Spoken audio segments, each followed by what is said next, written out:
लोकसभा चुनाव का 4 चरण संपन्न हो चुके हैं। पूरे देश के अंदर मोदी जी की जो लहर है वह एक सुनामी बनकर के सामने आ चुकी है। कांग्रेस नेतृत्व का इंडी गठबंधन पूरी तरह इसकी हवा निकल चुकी है। इनकी नकारात्मक राजनीति को जनता ने पूरी तरह खारिज किया है। मुझे आश्चर्य होता है कि कांग्रेस के अध्यक्ष मल्लिकार्जुन खड़गे जी, उनको सच बोलने की आदत डालनी चाहिए। यूपी में तो कांग्रेस का वैसे भी सफाया है, बुनी नहीं खुलने वाली इनकी। और कांग्रेस हो या समाजवादी पार्टी, जिन लोगों ने हमेशा बंटवारे की राजनीति की हो, कांग्रेस का तो इतिहास है, देश को पहले बांटा, फिर जाति मत और मजहब के आधार पर पूरे देश को बांटा, क्षेत्र और भाषा के आधार पर बांटा।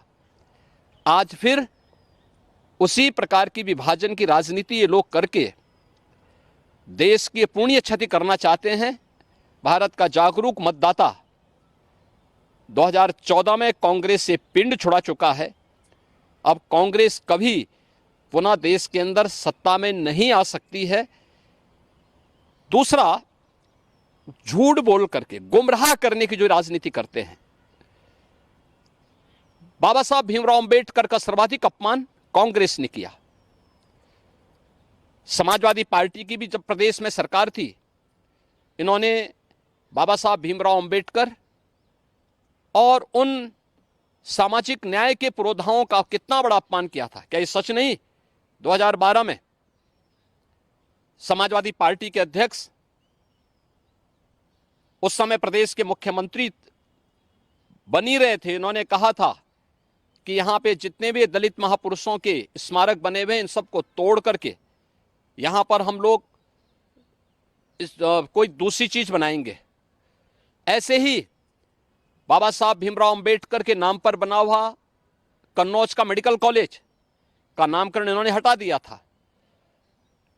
मान्यवर कांसी राम जी के नाम पर बना हुआ मेडिकल कॉलेज का नाम इन्होंने बदल दिया था। लखनऊ में भाषा विश्वविद्यालय का नामकरण इन्होंने बदल दिया था। इनका इतिहास तो पहले से ही, इन दोनों का इतिहास भारत के संविधान के खिलाफ आचरण करने, भारत को जाति के नाम पर बंटवारा करने और विभाजन की खाई को इतना बांटो कि बांटो और राज करो का जो कांग्रेस का सिद्धांत रहा है, आज इंडी गठबंधन उसी का अनुसरण कर रहा है। दूसरा, देश की आस्था के साथ भी इसी आधार पर ये लोग खिलवाड़ करते हैं। यही खड़गे जी है ना, जिन्होंने भगवान राम और भगवान शिव को ही लड़ाने का प्रयास किया था। यानी जब जातीय लड़ाई ये लोग नहीं करा पाए और जातीय संघर्ष के आधार पर वर्ग संघर्ष की स्थिति पैदा करने में विफल रहे, तो इन लोगों ने भगवान राम और भगवान शिव के बीच में ही लड़ाई करवाने का प्रयास किया था। ये तो इनकी क्षुद्र मानसिकता है जो इस तरीके से भारत की आस्था के साथ खिलवाड़ कर रहे हैं। ये नया भारत है। आज प्रधानमंत्री मोदी जी के नेतृत्व में पूरा भारत सम्मान, सुरक्षा और सुशासन के जिस नए माहौल में आया है, वह आत्मनिर्भरता और विकसित भारत की संकल्पना को आगे बढ़ा रहा है।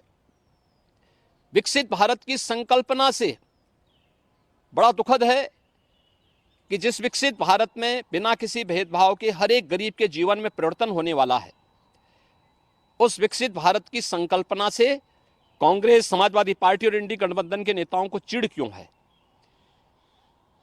ये लोग इस बात से चिढ़े हुए हैं कि मोदी जी के नेतृत्व में भारत क्यों तेजी से आगे बढ़ रहा है, और इसीलिए कभी ये पाकिस्तान की वकालत करते हैं, कभी ये लोग जातीय जनगणना के आधार पर समाज को ही आपस में बांटने की वकालत करते हैं, कभी ये लोग संविधान में छेड़छाड़ की बात करके और गुमराह करने का प्रयास कर रहे हैं। सच्चाई यह है कि संविधान में जितना संशोधन और जितना ज्यादा छेड़छाड़ कांग्रेस ने की, उतना किसी ने नहीं किया। और आज भी कांग्रेस और समाजवादी पार्टी लगातार इस प्रकार का षड्यंत्र कर रही है जो देश और समाज के लिए अपूरणीय क्षति हो सकती है। देश का जागरूक मतदाता कांग्रेस और इंडी गठबंधन से जुड़े हुए जितने भी दल हैं जो आज अनुसूचित जाति, जनजाति और पिछड़ी जाति के आरक्षण के अधिकार पर सेंध लगाना चाहते हैं, इनको पूरी तरह 4 चरणों में खारिज कर चुका है।